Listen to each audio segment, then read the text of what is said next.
BCCI IPL 2025க்கான action ரூல்ஸை release பண்ணிட்டாங்க. அதில் முக்கியமான விஷயம் என்னன்னு பார்த்தீங்கன்னா, தோனி வந்து அன்கேப்டு பிளேயராகவே சிஎஸ்கே எடுத்துக்கலாம்.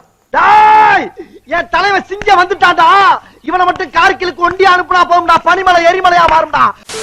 ஸோ ரூல்ஸ் படி பார்த்தீங்கன்னா, ஃபர்ஸ்ட் ரூல் என்னன்னா 6 ரிட்டன்ஷன் வரைக்கும் எடுத்துக்கலாம். ஒரு டீம் வந்து ஒரு 6 பிளேயரை ரிட்டர்ன் பண்ணிக்கலாம். ஸோ அந்த 6 பிளேயர் நீங்கள் டேரெக்டாக அமௌண்ட் கொடுத்து ரிட்டர்ன் பண்ணிக்கலாம். இல்லாட்டி நான் ஒரு பிளேயர் மட்டும் ரிட்டர்ன் பண்ணிக்கிறேன், மீது எல்லாத்தையுமே நான் வந்து ரைட் டு மேட்ச் கார்டு கொடுத்து நான் எடுத்துக்கிறேன் அப்படியும் பண்ணிக்கலாம்.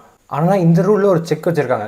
என்னென்னா, நீங்கள் ஃபாரின் பிளேயரோ இந்தியன் பிளேயரோ அது எத்தனை பிளேயர் வேணால் நீங்கள் எடுத்துக்கலாம், அதில் எந்த செக்கும் கிடையாது. ஆனால் நீங்கள் வந்து கேப்டு பிளேயர் இன்டர்நேஷ்னல் பிளேயர் வந்து 5 பிளேயர் தான் எடுக்க முடியும். அதுக்கப்புறம் மினிமம் ஒரு அன்கேப்டு பிளேயராச்சும் இங்கே எடுக்கணும். மேக்ஸிமம் நீங்கள் 2 பிளேயர் கூட எடுத்துக்கலாம். ஆனால் இந்த அன்கேப்டு பிளேயர் யாருன்னா, இந்த வரைக்கும் இன்டர்நேஷ்னலே ஆடாத பிளேயரும் 5 வருஷமாக இன்டர்நேஷ்னல் ஆடாத பிளேயர்ஸும் வருவாங்க.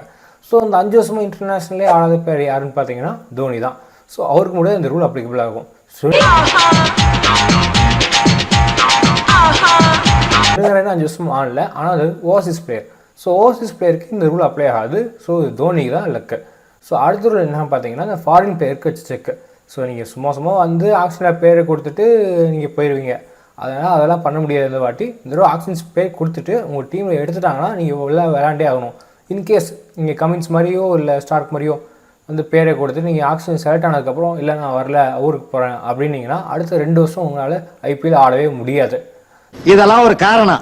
யாராவது மொட்டை அடிச்சுட்டு வந்தா அவன் தலையில தபையெல்லாம் வாசிப்பீங்க. அதெல்லாம் எனக்கு வாசிக்க தெரியாது. இப்ப நான் வாசிக்கிறேன் பாரு.